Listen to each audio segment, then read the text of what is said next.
Board में संख्या को P बटे Q के रूप में लिखने के लिए देता ही रहता हर बार। तो चलिए इसको हम लोग समझते हैं पहले कि हम लोग पॉइंट वाला। तो सबसे पहले क्या लिखा हुआ, पॉइंट के बाद 7 पे रेकडिंग है, यानी पॉइंट के बाद 1 अंक पे रेकडिंग है, तो कितना है 7 का लिख दीजिएगा 7, और रेकडिंग पॉइंट के बाद कितना अंक पे है 1, तो कितना लिख दीजिए 1।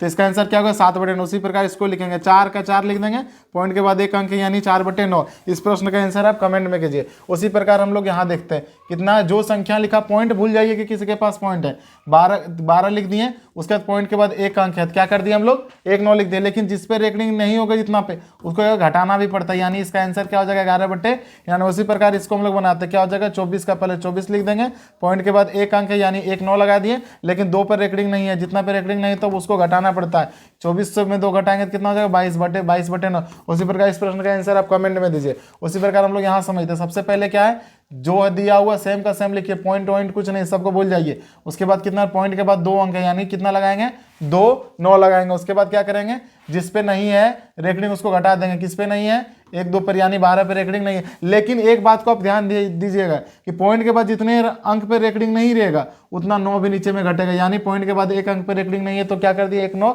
घटा भी दिया। 126 में से 12 गया तो कितना बचेगा, तो बचेगा 100 बचेगा 114, और नीचे में कितना हो जाएगा 99 में 9 गया तो 90, यानी इस प्रश्न का आंसर कितना हो गया 114/90। उसी प्रकार इस प्रश्न को बनाएंगे, पहले 127 का 27 लिख देंगे, जिस पे रेकडिंग नहीं है उसको पहले हम लोग हटा दिए। उसके बाद पॉइंट के बाद 2 अंक है यानी 2 9 लगा दिए। उसके बाद क्या होगा 1 पॉइंट के बाद 1 अंक पे रेकडिंग नहीं है तो 9 घटा भी देंगे। 127 में से 12 जाएगा तो कितना बचेगा 115, कितना बचेगा 115 में से 90 में से 9 घट गया, कितना हो जाएगा 90 में से 9 घट गया यानी 90। इसी प्रकार इस प्रश्न का आंसर आप कमेंट में दीजिए। उसी प्रकार अगर डायरेक्ट पॉइंट के बाद दोनों अंक पर रेकडिंग दिया रहे तो सबसे पहले 247 का 247 लिख देंगे, जिस पे रेकडिंग नहीं रहेंगे वो घटा देंगे, पॉइंट के बाद जितना अंक रहेगा उतना क्या करेंगे 9 लगाएंगे, तो कितना हो जाएगा इसका 245/99। उसी प्रकार इस प्रश्न का आंसर आप कमेंट में दीजिए, और नहीं कमेंट में दीजिए इस प्रश्न का आंसर। Thank you.